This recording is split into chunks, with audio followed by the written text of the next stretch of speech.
A few years ago, it was hard to find any decent free-to-play games that weren't MMORPGs, and good free first-person shooter FPS games were almost non-existent. Today we are gonna go over top 10 best free-to-play FPS game that do not cost you a single dollar. So we are gonna start up with.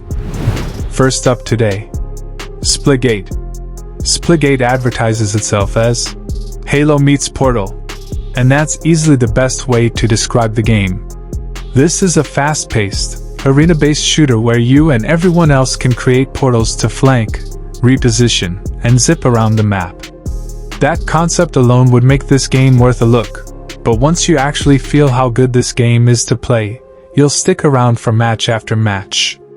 However, you do still need to be smart.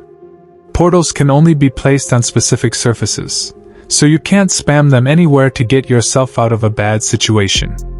While most shooter experiences will live or die based on how fast you can nail a headshot, Splitgate evens the playing field a bit with the portal mechanic. Positioning is always a key factor in FPS games, but this new level of dimension and strategy that portals bring to the genre makes tactics even more important than quick reflexes. If you're smart enough, you can get the drop on your enemy, mow them down, and escape back to safety when a direct engagement would have ended with you biting the dust. The weapons are satisfying, movement tight, aiming precise, and it all just feels so fair. Even when you get blindsided, you'll be inspired to use portals in a new way on your next try. Next up today, Call of Duty Warzone. After 2018's attempt to use a Battle Royale mode to sell a $60 Call of Duty game, Activision surprised us by releasing another attempt absolutely free of charge. Call of Duty Warzone is, by and large, a mode designed for the 2019 release of Call of Duty Modern Warfare. Leaks made paying players well aware of what was coming, but not that it didn't require a purchase at all. It was a shocking move that pushed Activision's Battle Royale to 30 million users in the first 10 days, a feat that echoed the staggering start of EA's Apex Legends. But Warzone is more than just Call of Duty Battle Royale. It's two modes in one entirely free package, Battle Royale and Plunder. The first is mostly what you'd expect, with vending machine-like boxes allowing squads to resurrect their fallen friends and secure infamous kill streaks. Plunder, on the other hand, takes place on the same map but allows for unlimited respawns. The aim here is to collect cash from boxes, objective-based missions, other players, and things like random airdrops and downed choppers. Intercept other teams' attempts to bank their cash and swipe it for yourself. It's an absolute riot that helped the F2P offering land a spot on our best Call of Duty games list. Bravo, Activision. Valorant. Riot Games is no stranger to the free-to-play genre, focusing most of its history on League of Legends before moving on to a slew of mobile games. Valorant is its latest attempt, and although it keeps the MOBA roots of the studio, it adds first-person action into the mix. The hybrid MOBA FPS is just getting started, with its second competitive season launching just days ago, bringing a deathmatch mode and more to the game. Valorant shares more with Counter-Strike, Global Offensive, and Overwatch than it does with Apex Legends or PUBG. The main game mode is a variation of Search and Destroy, where one team's goal is to plant a bomb, with the other team's goal being to defuse it. Rounds go by in a matter of minutes, and you'll play through multiple rounds before the match ends. Valorant's hero-based gameplay makes each round interesting, as you unleash unique abilities to help you claim victory. Valorant doesn't present too many new ideas, but it's still an excellent free-to-play FPS outside of the Battle Royale genre. Next up is Deceit. Unlike most other games on this list, Deceit is more of a horror or thriller-style game than others that focus on quick aiming and fast reaction speeds. Think of it as the FPS version of Among Us, only this game came out long before that phenomenon took the internet by storm. The basic setup is that you join a group where about 1/3 of the players are randomly assigned to be infected with a special virus that allows them to transform into monsters to pick off the humans. But there's more to it than just sneaking around and waiting for the right time to strike. Rounds are broken up by blackouts where the infected have an opportunity to transform and attack without being seen. Normal players need to complete objectives in order to unlock the next area of the map before a timer runs out or everyone will die. These tasks often require multiple people to complete, so the infected have to earn the trust of the survivors while also slipping away to consume blood packs on the map to power up their monster forms.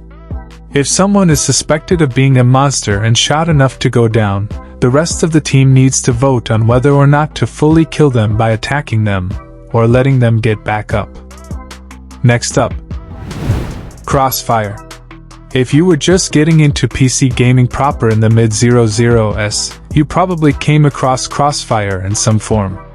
With all sorts of foreign games making it over from places like Japan and Korea at the time, it stood out among the proverbial tidal wave of the F2P boom. Crossfire was Korea's answer to Counter-Strike. So much so that it was once one of the biggest games in the world with around 660 million players. It's not a well-known title in the West these days, but Remedy Entertainment's involvement in the upcoming Crossfire X is set to change that.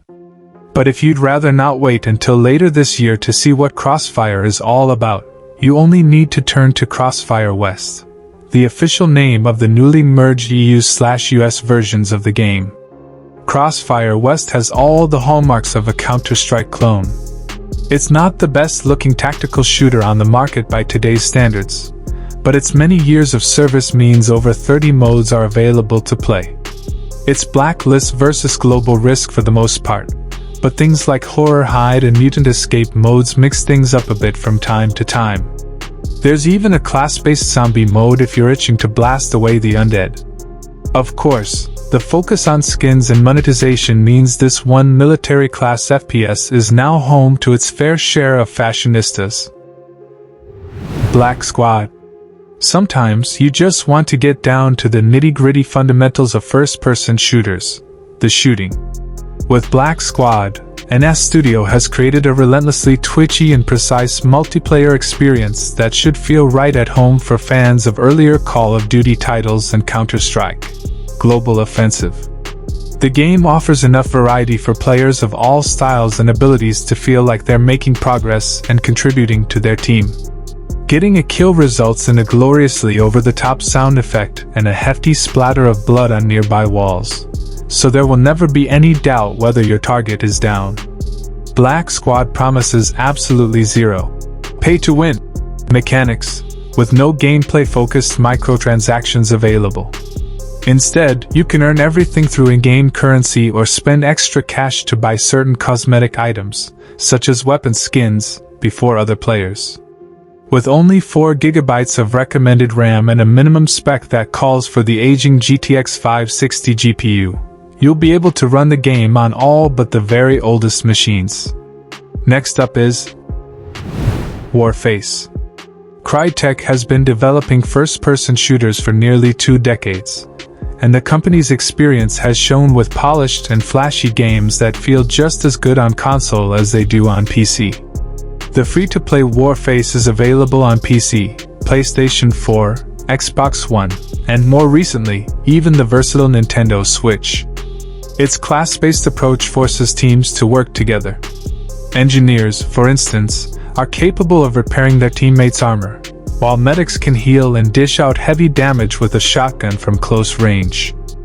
Most free-to-play first-person shooters focus exclusively on competitive multiplayer, but Warface also features a cooperative mode that rewards you for completing missions and playing well as a team. This mode has a tutorial for newer players to learn the classes.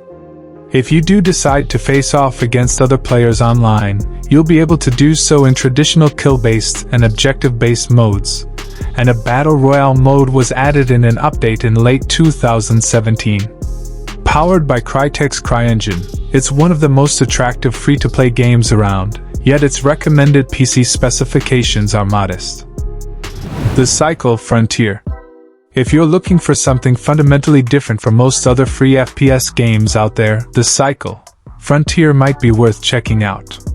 It's a hardcore shooter developed and published by Rogue Planet Games.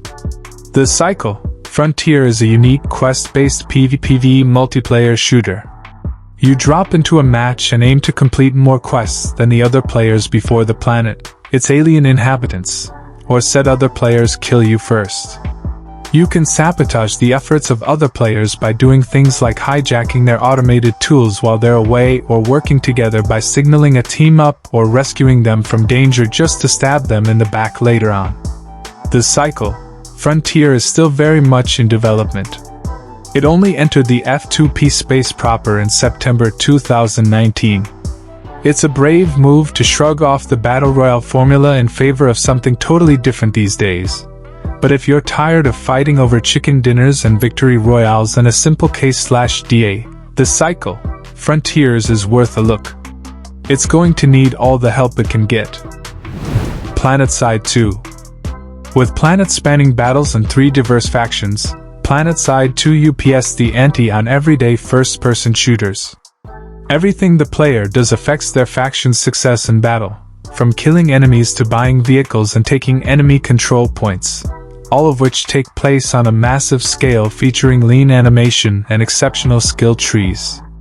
The diverse combat ensures no 2 matches are ever the same, placing players against one another in custom tank battles 1 minute, and urban firefights and aerial onslaughts the next.